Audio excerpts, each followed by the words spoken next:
What's going on, 49er Faithful, 49er Fan, 49er Gang? It's your boy 49er Dion here, back with another video. So definitely, if you haven't hit that like button, hit that subscribe button, turn on the post notifications so I can keep you up to date on any and everything San Francisco 49ers. With that being said, let's get right on into it. Man, what a heck of a game, man. What a heck of a game. Um, Trey Lance, as y'all can see, man, he's got the 49er hat. We got the young Lance jersey on him. He got Lance, you know what I'm saying? We making it happen around here. But yeah, man, great game from the young rookie, and okay game from Jimmy Garoppolo, which is what we usually anticipate. There's not really much else that you expect from Jimmy at this point. It just kind of happens, and that's just the way that it is. Um, this was probably Trey Lance's best performance. Um, Yesterday wasn't not yesterday. I apologize. Last week wasn't anything to fall out over. But the thing is that we lucked out because when it comes to Trey Lance and everything that he has going on, we literally are chomping at the bit for any and everything that he does. You know what I mean? So it's crazy to see, you know, all of the things that are going on and taking a look at everything that's happening, um, and making sure that we are getting things done in the right way. So as far as Trey Lance goes, this was a lot better. But the other thing that we have here is, unfortunately, these receivers dropping balls, man, and it was really pissing me off. And I don't know how you guys felt about it or what was going on, but I couldn't take it anymore, man. It was really pissing me off at the fact that you know these receivers were just dropping the ball left and right, and it was so annoying. And I'm sitting here looking around like, Jesus Christ, man, y'all got to be kidding me. You can't be dropping this many balls this many times in a row. Like, you just, you're going on, man. And I'm like, good God, this ain't working out. What's good, John V? I see you over there, man. Uh, Salute Dion by Matt Mo. Oh, from Moses. Oh, Moses knows what's happening with you. They don't beat the if Trey beats the Raiders, it's his job. Okay, I can dig that. I can dig that. What does it say? You want him to throw a little less with a little less rocket fuel. Um, our receivers must have been holding. Yeah, man, it's really weird because I'm looking at everything and I'm seeing all these things, man. And as y'all can see, I'm actually broadcasting from my phone. Everybody tells me that my phone gets a better reception and things look much better. So I have my laptop to my side. So if you see me looking off and reading the comments, it's because I can look at the comments there. But it's crazy with the fact that Trey Lance goes out there, throws all these balls. These receivers just keep dropping the shit left and right. It was really, really pissing me off. And the next thing you know, who gets on the field and magically catches the damn ball? Trent Sherfield. What a fucking coincidence. You see what I'm saying? Like, so it shows you that receivers and quarterbacks can have some kind of odd dynamic on their own, in their own way, immediately, whether it be in training camp, through, OTAs, and all the way leading up to and through games. So it's weird that you didn't see a lot of Trent Sherfield. And I feel like he's already solidified himself a spot on the squad as far as that goes, because you don't see a ton of him. You usually will see Debo, you see IU, you see all these other guys going out there. There's one thing I'm gonna jump off script here for just a second because this thing really, really, it upset me and it pissed me off. The touchdown pass that Easton stick through to the back of the end zone. The commentator had the nerve to compare that to the catch by Dwight Clark. You got to be real mindful when you start to bring up certain memories as far as our memories, especially as 49er fans, because we covered our team so much, especially something as beautiful as that. And for you to take that moment and compare it, that's hella disrespect. Don't you ever in your life, I don't know who that, I think it might have been, it was Dan Fouts or either his counterpart. Don't you ever, ever in your life take the time out of your day to take a memory, a giant, a huge, enormous memory, such as the catch, and compare it to some bullshit throw by a second stringer trying to make the squad.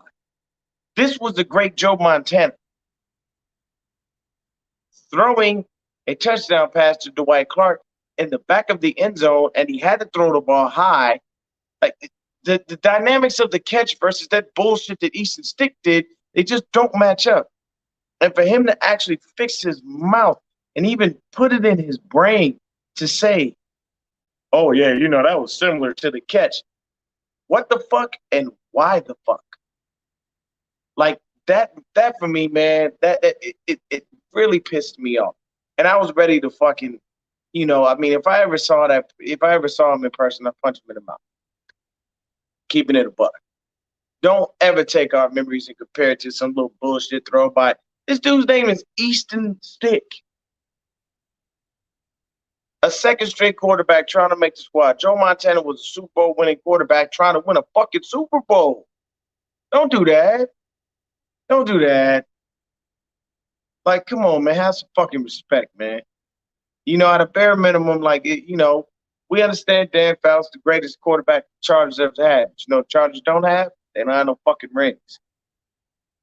So because your weak ass franchise ain't got no rings, you want to go ahead and play off of, one of the greatest franchises in NFL history and use one of our memories to go ahead and, put your little bullshit second stringer up on a fucking pedestal. Don't do that, man. Don't ever do that. Know better than that and use something else. Just say it was a great pass. It was. Clinton Dix came off his man like a dumbass. The man threw a touchdown pass while he was running out of bounds. It was a really good play. But it was nothing like the catch. And it will never be anything like that. So you can't compare the two. That's just rude and disrespectful to us as 49er fans, man. You get punched in the mouth or a bitch or backhand to the face if I ever meet you, in real life for saying some stupid shit like that. That to me is just, hella rude, man. Like you cannot do that. Or is it John said it's like I'm in his living room. Let's see. He needed to get the taste like. Thank you, Mose. Mose, you know what the fuck I'm talking about, man. Like it just don't make no goddamn sense. This is the announcers were oh yeah. Yeah, they was dick riding the Chargers. Oh yes, they were. Well, it was the Chargers announcers when you look at it. That's who it was. It wasn't our guys. I wasn't Greg Papa in our team because, that we were in SoFi. So I kind of expected them to dick ride, but to go that far, like you really out your fucking mind for that joint. You know what I mean? Was your last South Trey area the catch? I puked on my shirt. John, man, you out here, you crazy, bro. But for me, at the end of the day, you don't do that. There's things you don't do. Like in movies, there's movies you just don't remake. Like for all my 80s babies out there, Last Track, Bruce Leroy. Don't ever remake that joint. Just don't. Don't touch it. It's a classic. That is a cult classic. You leave it the fuck alone. You just don't touch it. Some people will try. They'll be like, "Nah, man, we should remake it and do this, this." No, the fuck you should. You leave it alone. You know what I mean? And certain plays in NFL history, you leave that alone. The catch, don't do it. It's not touchable. So when you look at it, did you see how Trey executed the 2-minute offense? Man, you beat Mose. You're beating me to everything. Damn it! I need you to slow down here, buddy. I'm gonna get there. Yes. Trey balled out. You know what I'm saying? Matter of fact, Moles, I'm gonna shoot you the link, man. If you want, jump yourself on in here, buddy. Since you know what I'm saying, you over here jumping ahead of me, my brother. Give me just a sec, real quick here.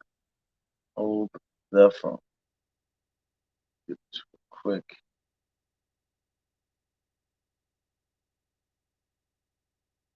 Yeah, man. But it's a beautiful thing when it comes to that, man. At the end of the day, like Trey, he did everything that he was supposed to do, and more. You can't knock anything that he did. And to me, what was really pissing me off was the receiver just dropping balls. It was our biggest problem today. Receivers just not catching the damn ball. Now there were a couple of plays, yes, where Jimmy and Trey could have put the ball in a better position. But there were a couple of plays as well where it's like you're dropping the ball and it's right on you. And I think what's happening is Trey he put some heat on the balls, man. And quarterbacks, those wide receivers were not ready for it. They were like, what's going on and why am I not able to catch this? So it happens, man. It really, really does. So when you see guys like that and you see things like that happening, one or two things. Either the ball is coming in so fast and the chemistry hasn't been properly built for the actual wide receiver to know the ball's coming in super, super hot. And or they just can't catch the ball. I mean, Richie decided to start catching the ball late in the game. And I'm gonna keep it, 1,000. Uh I'm not gonna sit here and say that Nate Sudfeld looked much better than Josh Rosen. I'm sorry. That just didn't make sense to me. You know, I I didn't see it, as far as that goes. To me it seemed like Nate Sudfeld just looked all right. And that's what it was. So, it just I feel like they should have went ahead and made sure that, you know, Josh Rosen was really gonna be that guy. Just a sec. I don't want to work with me right now. Yeah, slow my roll.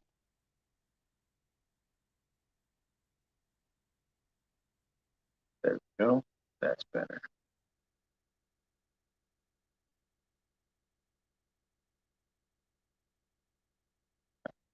Push it. There we go. Cool. So let's jump into the stizzats here, man. You know what I'm saying? Let's jump into the stats. Trey Lance, 8 of 14 for 102 yards, 7.3 yards per pass, two TDs, one interception. He only took 2 sacks this game, which is a good thing because once again, he's working behind a makeshift offensive line. Dakota Shipley, uh, Kafusi, Colt McKivitz, more. You're working behind a bunch of dudes who don't typically start.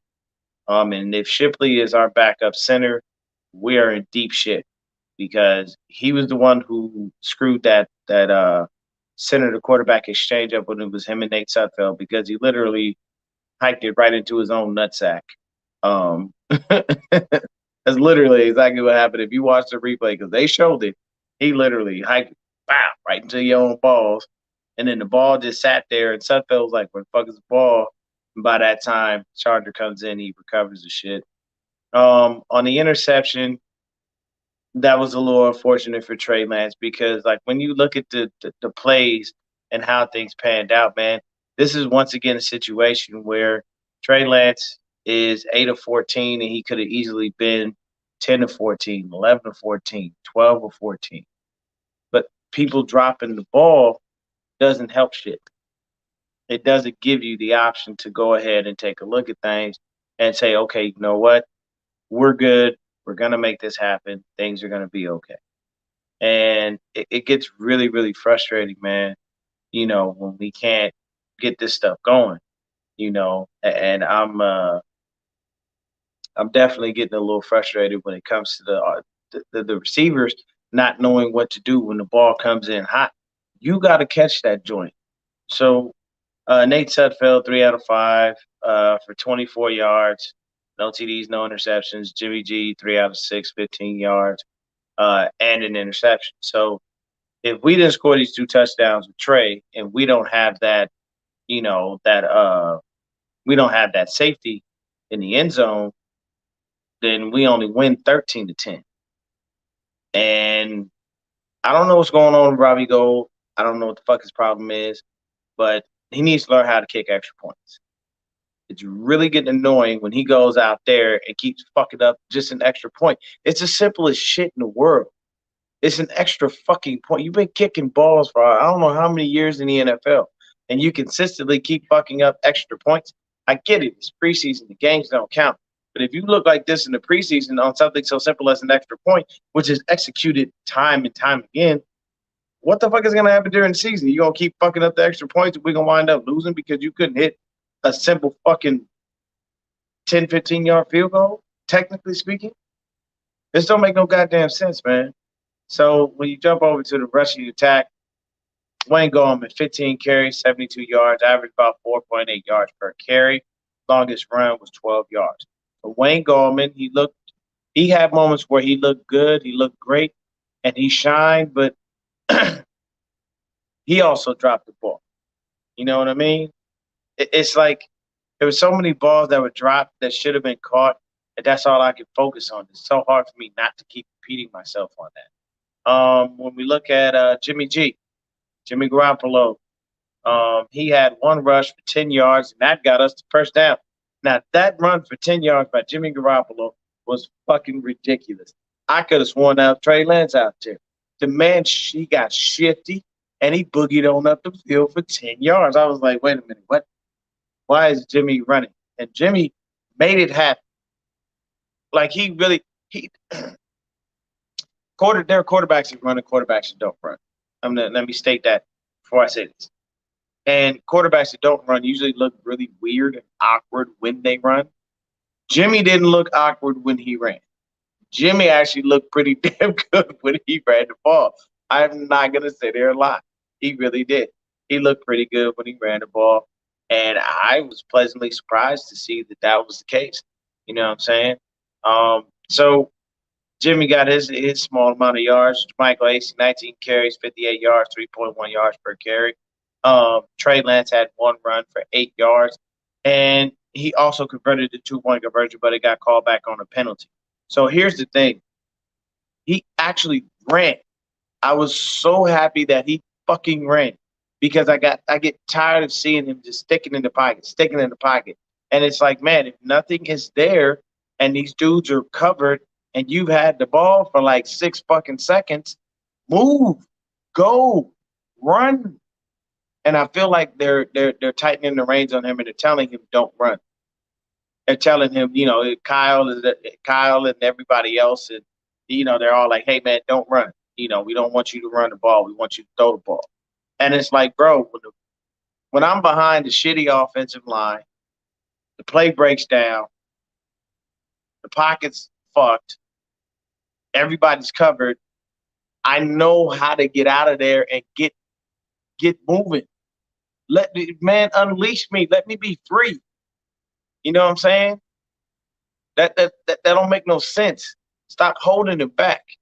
And I don't understand why everybody thinks that that's a negative thing for him to go ahead and run. I don't understand that at all. You know what I'm saying? Let's see here. Take a look at that. Peachy, what's good, girl? Hey, happy birthday to you again. Hope you had a beautiful birthday weekend. I see you doing your thing out there, So Mo said he said his heart wasn't in it. We paid him $4.5 million. He can't even make a 50-yarder. Get him off the team. I agree. Be honest with you, Mose, I agree, man. I don't like the fact that Robbie can't kick a damn field goal and your heart's not in it. What do you mean your heart's not in it? You're kicking a fucking field goal. It doesn't take a lot of heart to boot the ball through the fucking uprights. I mean, it really shouldn't be that big of a deal. And if that's the case, retire. Retire and give us our fucking money back. You know what I mean? We'll let you go. It's fine. Go ahead. I tell everybody all the time. There's a kid out there named Donald DeLay, aka Destroy. If you have not seen this kid kick field goals, kick punts, and even run one on ones and be out there with the other, out there with receivers and stuff like that, having them run one on ones, DBs, wide receivers, and he gives a lot back to his community.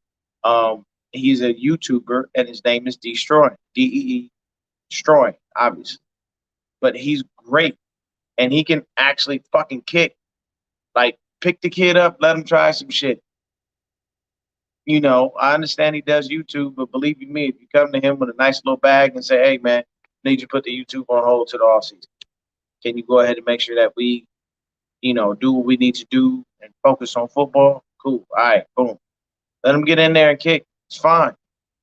I tell you this: if you have that kid with that dynamic kind of play, the dynamic kind of kid that he is, you can run some fake punts. You can run some fake, field goals, and you might be able to, go ahead and jump on top of things.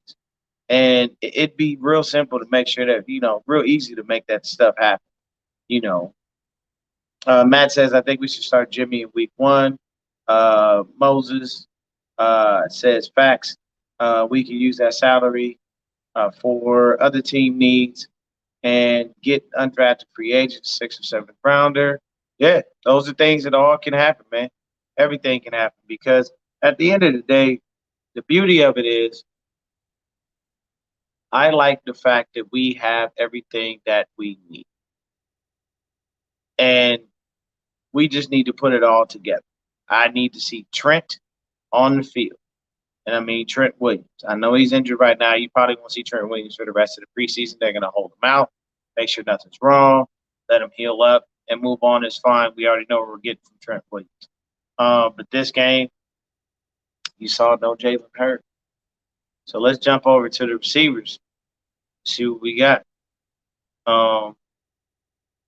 Let's see here. So here's the odd thing. 2 targets, 2 catches by none other, Trent Sherfield. Trent Sherfield had 2 catches for 50 yards.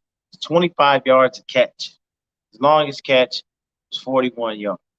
So that means that his other catch was only 9. And I get it. I understand it. But he had 2 targets. He caught both balls. You know what I'm saying? Travis Benjamin. Sight for sore eye. I was like, what? Travis Benjamin catching the ball? Moving?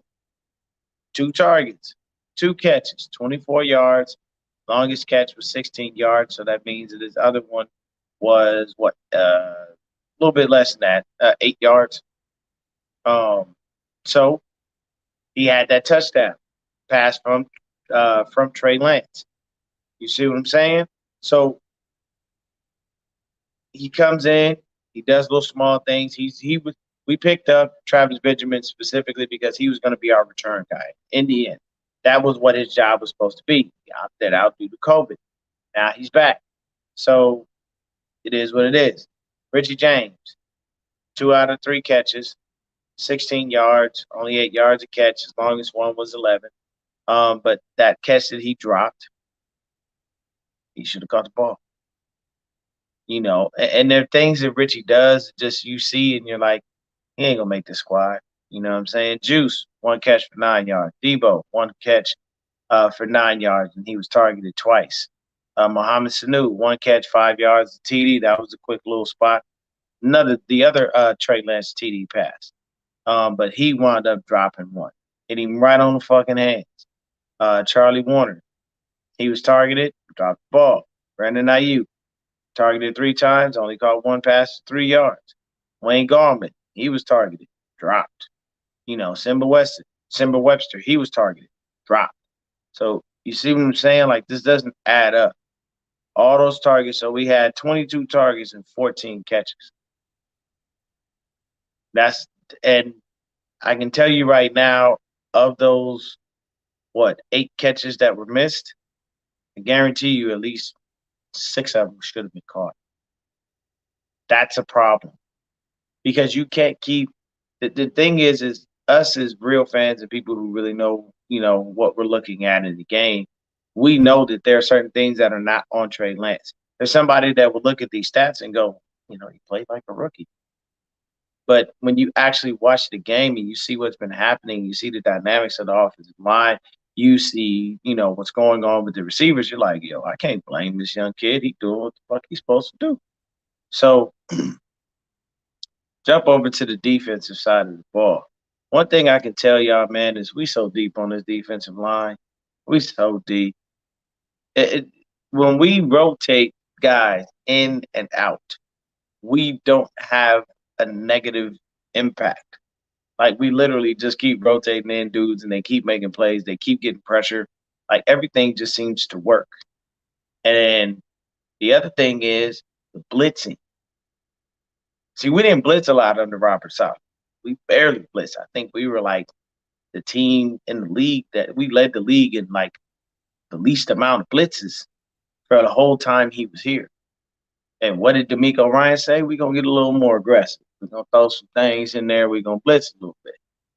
Kai Nacua, when he came off that edge, I was, ooh-wee. That young man, he balled out. He balled out real quick. So, kid that led us in tackles was Devontae Harris. He had 5 tackles. Demetrius Flanagan Fouls had 5 as well. So some of these dudes I really am not knowing. I'm looking like, damn, who the hell are these people? Because we signed so many people. We get so many people off the damn street. It's like, Jesus Christ. And then we have to keep cutting people. So I believe me, if I don't know some of these names, I'm like, who the hell are these people? Don't judge my life right now. But Jonas Griffiths, 5 tackles as well. Aha Clint Dix, 4 tackles. Marcel Harris, 4. So we have guys that were just doing things. Flanagan Fouls, he had a TFL. Harris had a TFL. Justin Hilliard had a TFL. Kentavious Street, he making the squad. Everybody who knows me knows I hate injured players, and I'm not going to go on a rant about it, but he's been injured for the past couple of years. Kentavious has looked fantastic this preseason. I'm very happy that he is healthy and that he's able to contribute.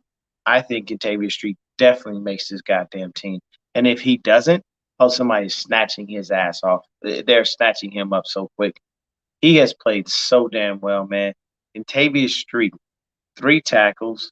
And he had, the man had 1 sack and 2 TFLs. You can't ask for much more from a defensive lineman who's getting rotated in and out like clockwork. Kentavious Street played a damn good game, man. Ambry Thomas, 4 tackles. And then when you look at it, the next guy, Kai Nacua, I told y'all about him coming off the edge with the blitz on the sack. Then we had Jordan Willis with his sack. He had the safety, if I'm not mistaken. I believe that was Jordan Willis with the safety. Let's see here. And then Samson Ebukam had a sack. Eric Armstead had a sack. So it's like you looking at it, man. We have 5 sacks in total. That's a great day for the defense, man. 5 sacks in one game is a beautiful day for the defense, and I like that. They only had 2 on the other side of the ball, but, we had 5 sacks. We had what it looks to be, we had 11 tackles for a loss. That tells me that the defensive line and the linebackers are doing their jobs. I love that. I love all of it. It's a beautiful thing when those dudes are out there and they are getting they're doing everything that we want them to do, man. You know what I mean? Jared Maiden, oh God, his interception and his takeoff, it was so damn beautiful, man. And I'm so sad that it got called, that penalty got called, because that was a damn good play by Jared Maiden, man. And to be honest with you, our defense did what they were supposed to do because we had Jared Maiden looking pissed off every second you could think of. Maiden was upset. I mean, not Maiden, I apologize. Chase Daniel. We had Chase Daniel over there. He was that man was angry. You know what I mean? So it's a beautiful thing, man. Let's see. We beat the future AFC West champions. I don't know. Look, man, the AFC West belongs to Kansas City until somebody actually proves otherwise. I don't care if the Raiders know how to figure them out and beat them. I don't know. I don't care if the Chargers know how to figure out and beat them. I don't care if the Denver Broncos know how to beat them. Until somebody actually dethrones Kansas City Chiefs from the AFC West, that is their division. I don't care what it looks like. I don't care what you feel is going to possibly happen. They are the AFC West champs until somebody shows me otherwise. Because you can beat them as many times you want in the season, but at the end of the day, they still got a better record than you do, and they go into the playoffs and you not. That mean much. Um, let's see here. Robbie should retire if he keeps contemplating it. That was Moles. Let's see what else we got. John V says, well, he practices with the twos and threes. It's obvious he's building the chemistry with everyone, but the ones. That's true. Yeah, as far as Trey Lance, it's very hard for him to be able to build that chemistry, with the ones because everybody else is definitely, not necessarily, they're playing with him and they're building a little more chemistry with Jimmy. But the one thing that there was two passes from Jimmy and from Trey that looked very similar. Both of them were high and behind the receiver. So you didn't necessarily hand your receiver out to dry, but a lot of it sometimes we know as fans we get frustrated because we're like, if it touches your hands, you should catch it. But then we have to look at the dynamics of how your body is, how you're trying to torque your body to be able to come back to the ball. All those things come into play. Like you said, on that touchdown catch, Trey looking off that safety, freezing him, that split second, throwing a leg. Yeah, he threw a laser to Benjamin. Like the one thing you could say about everybody says Jimmy has this quick release. Trey has a rocket arm. He's got a rocket arm where I can throw the ball directly at you and accurately and get it there in seconds, or I can put that joint downfield and make sure that you know what I'm saying the ball's placed where only you can get it. As far as the receivers are concerned, it's a beautiful thing. I definitely like that. Matt says our defense was looking good today. Imagine how we would look with all our starters in. Yeah, man, it would be beautiful with all our starters as far as that's concerned because the way that the starting defense looks to shape up is simple, and I've said this before. The line is going to be D Ford, Armstead, Kinlaw, and Bosa. Your linebackers back there are going to be Alshire, Greenlaw, and Fred Warner.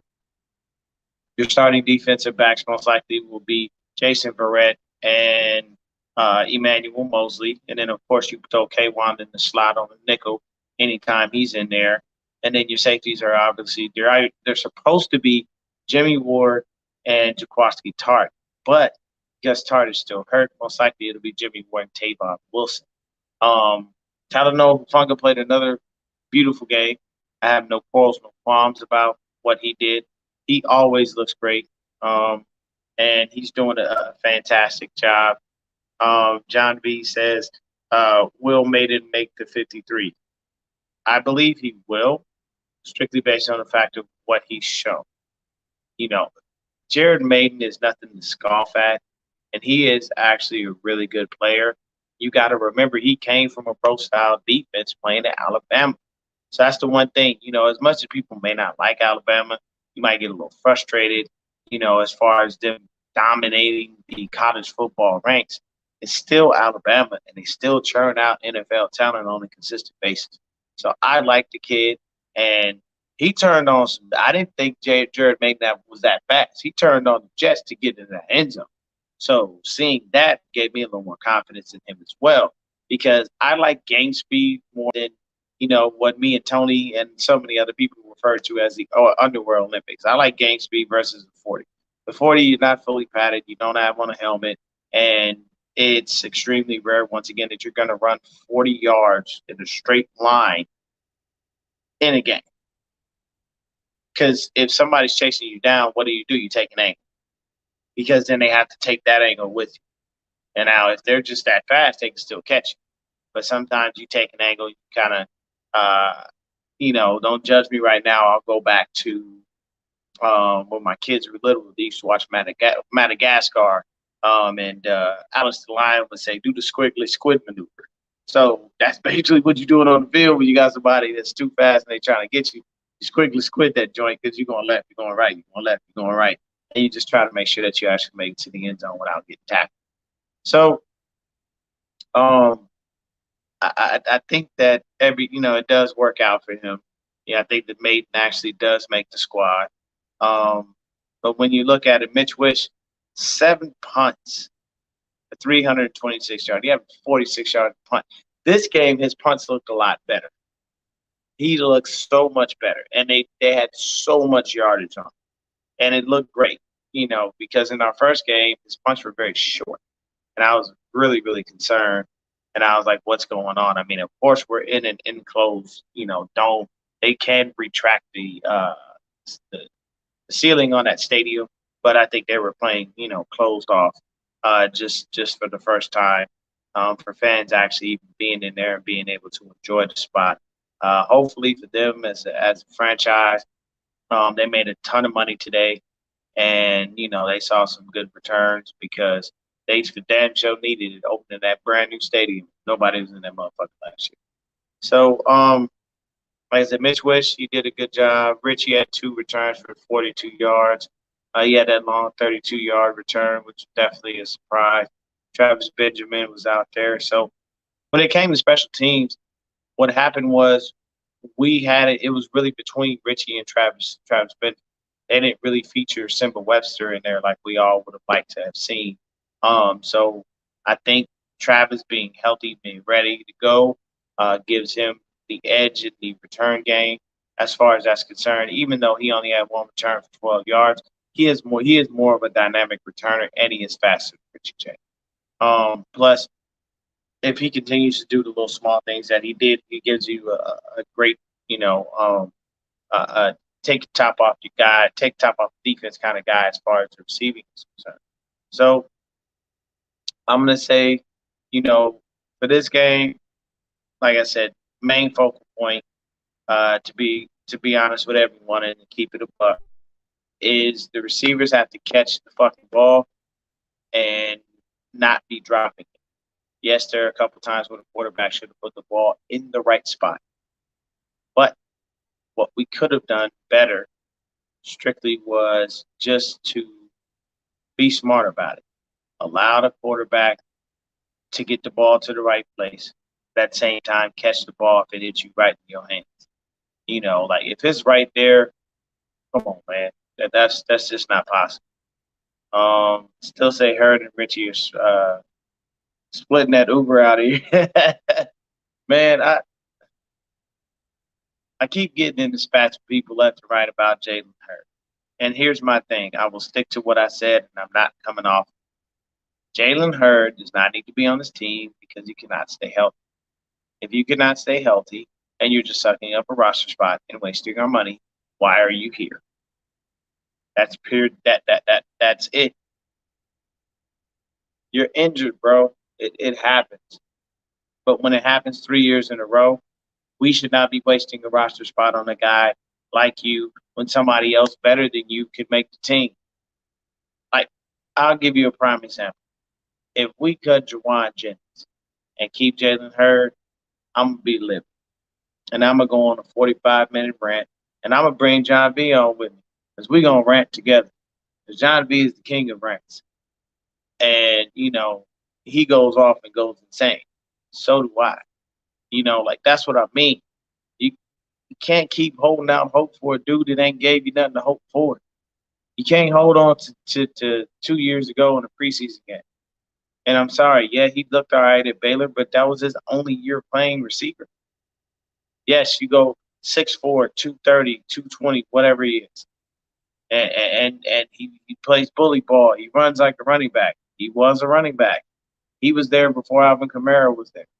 So I get it, but I don't see. Here go Ronnie again with your light skin, man. Look, bro, I'm light skinned and I'm damn sure happy about it. But I don't see anything that tells me that Jalen Hurd would be making his team, especially if he doesn't play in that. If he plays in the Raiders game, he's gonna need to get at least a good 6 different targets for them to have anything to go on to say that they feel comfortable about keeping him on the squad. Because from a fan standpoint, tell you right now, you just got a bunch of dick riders for Jalen Hurd that love it. That, oh man, he's got so much potential, and we just can't wait to see him, and I just can't wait to see what he has, and everything he offers to the 49, he offers not a fucking thing because he's done nothing since he's been on the squad for 3 years. What is he offering you outside of 2 years ago in the preseason game? That's nothing. You're not offering me anything. You know why? You couldn't even get onto the flight to go to the Super Bowl because you was gonna mess your back up again and probably hold yourself out even longer. You were in a non-contact injury with your ACL. You were just standing on the sidelines doing some drills. Pop, pop. There you go. This is what I mean. So when it comes to guys that just consistently get injured, it does get very frustrating. And I don't care for it. And I don't care for us to waste our money and our roster spot on a dude because everybody thinks he has potential. You know what? I had a lot of potential too. That don't mean everybody's supposed to waste their time on me. At the end of the day, potential means nothing to me because potential doesn't turn into results. Potential doesn't show you catching the ball and getting us a first down. Potential doesn't show you catching touchdowns. Potential does not show you actually on the field doing a goddamn thing. Potential is just what you think you're going to get. I need actual results. So if I get actual results, but because I can't, you should be cut. You should go. I don't care if you go to another team and turn into a fucking superstar. Good for them. Good for you. For me, Jalen Hurd, good riddance. Bye bye.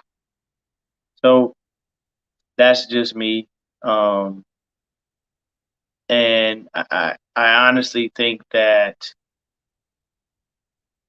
Rich James, yes, he winds up not making the squad. He's on the roster bubble. He's on the outside looking in. And we got to make more cuts this week. So we're going to start shaving down dudes. We'll probably see a couple of these no-name cats go away. Cats that you just can't remember. But you might see some guys that stick around and be a little bit of a surprise. So I personally believe that, yeah, guys like Jalen Hurd, Richie James, a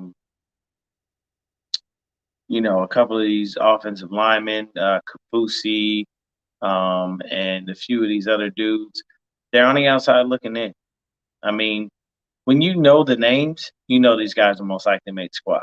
I pray to God we cut Tom Collins. Pray to God. And this was something I was talking about in the spaces earlier, which if y'all out there, man, and y'all watching for real, it drives me insane that a lot of things are predicated on followers. I feel like I do a damn good job of what I do. There are lots of people out there that are better, but I feel like I do pretty good. YouTube, you can't go live if you don't have at least 1,000 followers. Twitter, you can't go live if you can't use spaces unless you have at least 600 followers. I'm like a little over halfway there. So if y'all know anybody, man, tell me, bro. Shoot me in there, man. Shoot me up to 600. I can get on the spaces, start a couple of them, we can go. But what I was going back and forth with is just having certain guys on the squad that do what they need to do and get things done instead of having a bunch of potential guys on the squad. I don't want to have a bunch of potential sitting on the damn bench not doing a fucking thing. That don't mean nothing to me. If we're trying to win another Super Bowl championship, then you need to be on the field giving me everything you got. You can't give me nothing sitting on the sideline. Like, I'll give you a prime example. When we got Quan Alexander, and everybody was like, yeah, man, he seems like a great coach. We didn't pay Quan Alexander the kind of money we paid him to be no goddamn coach and a fucking cheerleader. We paid Quan Alexander the kind of money we paid him so he could get his ass on the field and earn that damn paycheck. Quan has an energy about him that just is unmatched. Once again, can't stay healthy. When we got rid of him, sent him to the Saints, what happened? He wound up getting injured again. These are things that you have to take into account. We seem to have that. as far as the guys that we either draft or pick up, somebody always has an injury history. And it really gets really, really annoying that we have to continue to have that as a backdrop. Um, and I'll tell you this, and I said this in the spaces earlier, and I was just keeping it a buck. There's one thing that Shanahan does that I don't like. He keeps bringing in his guy. He's one of those dudes. I'll give you an example. You go from the hood to being rich, you can't bring everybody with you because not everybody knows how to move in these certain circles where the money is. So if I leave, if I'm sitting here and I turn around tomorrow and I become a millionaire, I don't have friends that I can't take with me because I've already eliminated the people that I wouldn't bring along anyway. When you are in a place and you try to bring all your friends along with you, sometimes that can be a hindrance. Certain people don't know how to move, like I said, in those spaces. Not everybody works in Kyle's system. Jordan Matthews shouldn't be on his damn team. Neither should Tom Compton, nor should Jalen Hurts. Jalen Hurts here because everybody's banking on his potential. No one gives a shit about your potential, bro. You're not on the field. Tom Compton is trash. We all know that. Jordan Matthews has bricks in his feet, and he's not a fucking tight end. He's a wide receiver. At the end of the day, that's just what he is. So why is he here trying to tie out a tight end? This is almost as bad as Tim Tebow going over to Jacksonville and doing a publicity stunt. And now where's Tim Tebow? His ass is cut. And now he's with some other company and shit. I mean, don't get me wrong. Tim Tebow's a blessed man. He's probably a really good dude. That's fine. But everybody knew your ass wasn't finna be no fucking tight end. You was not about to make that squad. Why? You weren't good enough. You got in. Why? Because you were the homie. And Kyle does this a lot. He brings in the homie, and I hate that. Stop bringing in your homies. Not all the time is the people that you previously used to fuck with, good dudes that are going to make this team better. It does not work like that. We had Dante Pettis all them years. Dante Pettis is trash. You know what I'm saying? We had CJ Beathard. No, I'm over here, baby. It's okay. Go. Go. Nobody. It's this way. Sorry, wife came out the room. She's like, huh? So we had CJ Beathard all those years. And Kyle went and got him, and I think he even traded a few different picks. And it was trash. So it doesn't make sense that you keep these dudes on the team, and they're not even worth it. But because you drafted someone, you don't want to look stupid. Because you used to have someone on your team, oh, you don't want to look bad. You think that everybody that you know is going to be well worth it and they're going to be able to make your team better. It does not work like that. For the life of me, Kyle, let that go. Please stop making it seem as if everybody you know works in your system because they don't. Because they're not playing with the same people that they previously used to play with. You know what I'm saying? They're not doing the same things that they used to do. There's a different quarterback. There's a different dynamic. You have a mobile quarterback, whereas in your system most of the time you didn't have a mobile quarterback outside of RG3. And RG3 was forced on you by the ownership in Washington. We all know that. So at the end of the day, it really kills me and it sticks to my craw that he does that continuously. I'm going to go ahead and bring in a guy that I know that, should be able to help this team. When they wind up doing absolutely nothing, he doesn't want to let them go because he doesn't want to look stupid. And that seems a bit egotistical to me at times. And I know that people are probably like, oh, man, you should just trust the coach or trust the GM. But when they do stupid ass shit, it doesn't pan out. You don't want to trust that. Look at it like this. I'll give you another example. Do you think that all Cowboy fans really like Jerry Jones? Not necessarily. You know why? Because there are times when Jerry Jones has done some stupid shit and fucked over his own franchise. He gets so used to thinking that he about to win every time, you know, he makes stupid decisions. This is why Stephen Jones had to come in and become the GM and start telling his pops, don't do that. No, you can't. We won't. All those things come into play. So there's got to be somebody. John's got to start looking at Kyle and going, man, stop bringing any homies. Not everybody can come with you, man. Everybody can't go. You know what I'm saying? And depending on where you grew up at, everybody's got some friends. It's like, I fuck with you, but I keep you at a distance because I don't really like it is what it is. But that's gonna end it for me. Wonderful showing from Trey. Love the 2 touchdowns. Don't like the interception. Don't like the fact that our receivers kept dropping the ball and acting like they didn't know what the fuck was happening and they didn't know how to catch a football. It just made no sense. And as long as Trey keeps playing the way that he's playing and he continues to progress, this is only going to get better for him. I like what I see from Trey so far. I'm not going to put these ridiculously lofty expectations on the kid. He's still a rookie.